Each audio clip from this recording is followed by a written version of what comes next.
on where you can find resources to support this unit. First of all, what you can do is going just from the school web page, scroll down to You Belong at Your Library. Okay, by clicking on that, you're taken to the library page. Now at the top, let me get rid of this.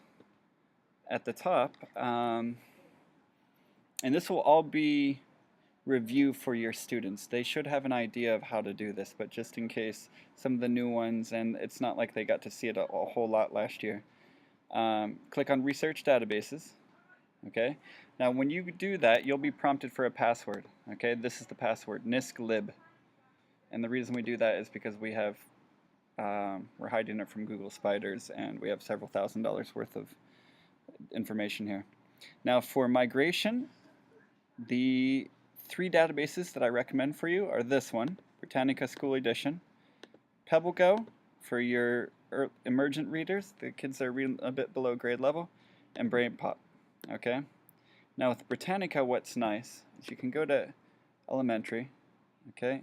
I can go in here and type in migration, and it's given at about the 3rd grade level, 3rd, 4th grade level. If I want to bump it up to middle school, I just press level 2 there, and I get to see the resources that we have for middle school. I'm going to go back down to level 1. You can click on here.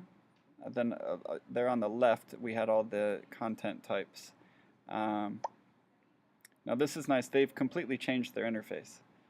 And you can look at the kinds of migration. Okay. Then we can go to the history of migration. Okay. There's lots of different things there for students to explore, and they can look at pictures and all kinds of different stuff. Okay. PebbleGo, and if they wanted, well, before I leave Britannica, if they had a specific migration event like World War II or something like that, they can search for that, and they'll find that specific migration event. Now while that's loading, I'm going to go to PebbleGo. Now maybe you want to look at famous people from migration. Okay, one of the most famous people from migration, Einstein. Okay, so what we'll do is we'll go to scientists. We'll click on Einstein. Okay, famous scientist Albert Einstein was born in Germany in 1879, and then it'd be good for kids to look at, okay, what was his life? What did he study? His life's work.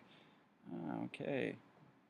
And then he traveled around Europe and to the United States, and he moved to Princeton, New Jersey. He taught physics. He did experiments. It'd be good for kids to try to ascertain why he did that.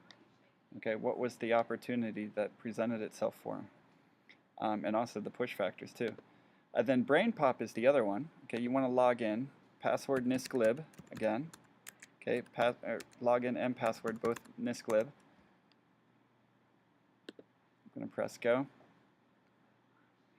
Okay, while that's going, I'm going to go back here so you can see the World War II resources from Britannica School Edition.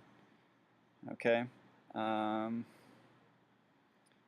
Then you can see events leading to the war. This is when the Great Migration really started to happen.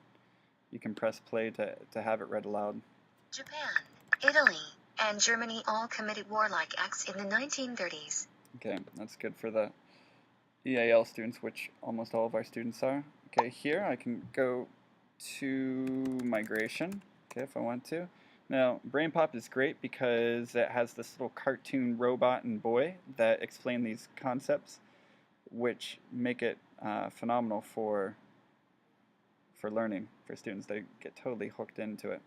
Now, rather than migration, we'll go to a specific event. Let's say we'll use World War II again.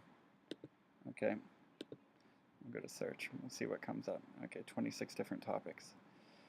So we have World War II, we have the Vietnam War, which would be interesting for this area. War, why do people fight on such a huge scale?